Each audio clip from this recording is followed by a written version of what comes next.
untuk kita semua. Semoga kita semua dalam keadaan sehat dan damai sejahtera. Mari kita mendengar firman Tuhan pada hari ini, Rabu 21 Mei 2020. Mari kita berdoa. Damai sejahtera Allah yang melampaui segala akal, itulah yang memelihara hati dan pikiran saudara-saudara sekalian dalam Kristus Yesus Tuhan kita. Amin. Firman Tuhan hari ini, hari Rabu 21 Mei 2025, diambil dari Matius pasal yang ke-7 ayat yang ke-24. Demikianlah firman Tuhan. Setiap orang yang mendengar perkataanku ini dan melakukannya, ia sama dengan orang yang bijaksana yang mendirikan rumahnya di atas batu. Ya. Jadi saya, Bapak Ibu, remaja dan poso guru, dan juga adik-adikku sekolah minggu yang terkasih dalam Yesus Kristus, firman Tuhan hari ini agar kita menjadi orang yang bijaksana. Apa itu orang yang bijaksana? Orang yang melakukan, orang yang mendengar dan melakukan firman Tuhan. Nah, saya teringat ketika dahulu kami ada 4 orang utusan dari SD Jakarta untuk memberikan bantuan kepada korban-korban tsunami, membuka posko di sana di Aceh. Waktu itu saya teringat dengan beberapa orang yang selamat waktu kejadiannya ada di Melaboh. Saya bertanya kepada seseorang, Mas, bisa ya selamat ya waktu itu ya? Terus dia bilang, ya, saya ini teringat dengan ucapan orang tuanya dahulu. Jadi kalau kata orang tuanya, nah, kalau kamu melihat air surut sampai sejauh matamu memandang, larilah sejauh mungkin, tinggalkan pantai.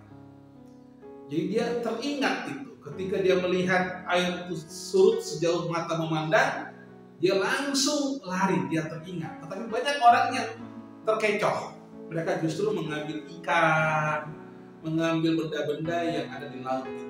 Dan akhirnya mereka yang mengambil benda, mengambil ikan, kena tsunami.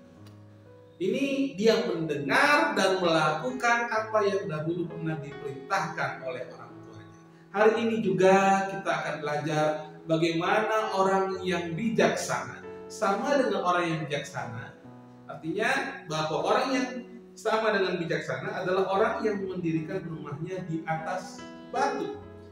Jadi dikatakan di sini ayat 25, kemudian turunlah hujan dan datanglah banjir, lalu angin melanda rumah itu, tetapi rumah itu tidak rubuh sebab didirikan di atas batu. Ada fondasi yang kuat, yaitu batu tersebut. Memang secara pengertian orang bijaksana itu dalam Kamus Besar Bahasa Indonesia, dalam KBBI, orang bijaksana adalah orang yang pandai dan hati-hati apabila menghadapi kesulitan dan sebagainya. Dia juga orang yang selalu menggunakan akal budinya, artinya pengalaman dan pengetahuan, arif, tajam pikiran. Itulah orang yang bijaksana dalam Kamus Besar Bahasa Indonesia. Namun di sini kalau kita memang mau arif, menjadi orang yang tajam pikiran, yang selalu pandai dalam menggunakan pikiran kita, juga pandai menggunakan akal budi kita, maka firman Tuhan hari ini mengatakan adalah orang yang bijaksana yang mau seperti itu adalah orang yang mendengar dan melaksanakan dan melakukan firman Tuhan. Ada satu lagi adalah di ayat yang ke-26, tapi setiap orang yang mendengar perkataanku ini dan tidak melakukannya, ia sama dengan orang yang bodoh yang mendirikan rumahnya di atas pasir. Ketika turunlah hujan dan datanglah banjir, lalu angin melanda rumah itu, sehingga rubuhlah rumah itu dan hebatlah kerusakannya. Di sini terlihat ada orang bodoh yang mendengar tapi tidak melakukan. Kalau bagi kita saat ini, mendengar dan melakukan itu sama dengan taat. Dan taat itu artinya kita mengasihi Tuhan. Dalam Yohanes 14 ayat 15 dikatakan, jikalau kamu mengasihi aku, kamu akan menuruti segala perintahku. Jadi bagi kita saat ini, ayo mengasihi Tuhan dengan taat pada perintahnya dan melakukan segala perintahnya. Karena itulah, mari kita lihat saat ini fenomena apa yang terjadi saat ini. Banyak orang saat ini senang melihat orang susah, susah melihat orang senang. Saya sekali bertemu dengan seorang penjual sapi yang ada di Gedangan. Ini menjelang Idul Adha bagi saudara kita yang beragama Muslim. Saya bertanya kepada dia bagaimana soal kondisi sapi ini, dan ternyata dia bercerita bagaimana waktu itu dia mendapat orderan sapi dari seorang pejabat anggota DPRD Provinsi Jawa Timur dengan harga sekian.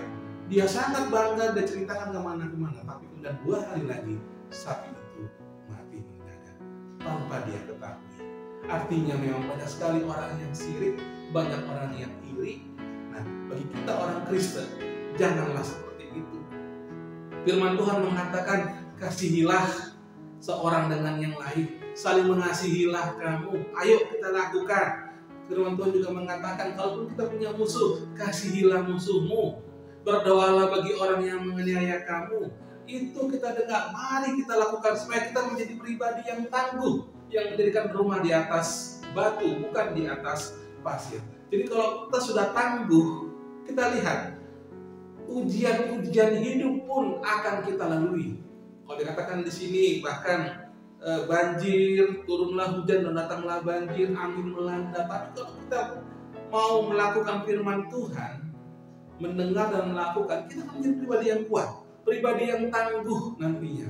Ujian-ujian hidup kita akan melewati proses itu, dan orang akan melihat sungguh kita ini tinggal dalam kasih Kristus. Sungguh kita ini orang Kristen yang memancarkan kasih Kristus, yang menjadi garam dan terang dunia. Oleh karena itu, saudaraku, mari firman Tuhan itu kita dengar dan kita lakukan, sehingga kita akan terlihat menjadi orang-orang yang tangguh dalam hidup ini. Apapun permasalahan kita atau pergumulan kita, menangkan firman Tuhan. Lakukanlah firman Tuhan, janganlah dunia ini. Kita senang dengan orang yang berhasil, kita senang dengan orang yang sukses. Jangan kemudian kita iri hati, tapi doakanlah orang-orang yang ada di sekitar kita. Kalaupun mereka bahagia, kita pun juga bahagia. Jangan sebaliknya, senang melihat orang susah, susah melihat orang senang. Mari jadi orang Kristen yang berbeda dari orang yang belum mengenal Kristus. Amin. Bapa dalam surga, Allah yang kami sembah dalam nama Tuhan Yesus Kristus, terima kasih ya Tuhan untuk firman-Mu hari ini. Terima kasih ya Bapa untuk firman yang menyegarkan hidup kami. Biarlah Tuhan kami menjadi pribadi-pribadi yang tangguh, yang mendengar dan melakukan firman, bukan yang mendengar tapi tidak melakukan firman. Sehingga apapun ujian yang akan kami hadapi, untuk menumbuh kembangkan iman kami terlihat Tuhan akan berkenan di hati-Mu. Pimpin kami ya Tuhan. Terkadang kami mau mengikuti arahan dunia ini, kami mau mengikuti hikmat dunia ini. Ampunilah kami ya Bapa. Berkatilah kami Tuhan untuk memenangkan Engkau dalam segala pergumulan hidup kami. Berkatilah anak-anak kami, berkatilah cucu-cucu kami, berkatilah orang tua kami ya Tuhan. Inilah kami dan segala keterbatasan kami ya Bapa. Biarlah Tuhan kami semua menghadirkan kerajaan Allah di tengah-tengah dunia ini, yang bercirikan kebenaran, sukacita dan damai sejahtera, yang menjadi pembawa damai di tengah-tengah keluarga, di tengah-tengah masyarakat, dan di tengah-tengah umat gereja. Tuhan yang memberkati. Terima kasih Tuhan, semuanya kami serahkan dalam tangan-Mu. Ampunilah segala dosa-dosa kami, dan terpujilah Engkau ya Tuhan Yesus. Terima kasih Tuhan, dalam nama Tuhan Yesus kami berdoa. Amin. Kasih karunia dari Allah Bapa dan anugerah Tuhan kita Yesus Kristus dan bersama dengan Roh Kudus itulah yang memberkati saudara-saudara sekalian hari ini sama-sama. Amin. Shalom. Tuhan Yesus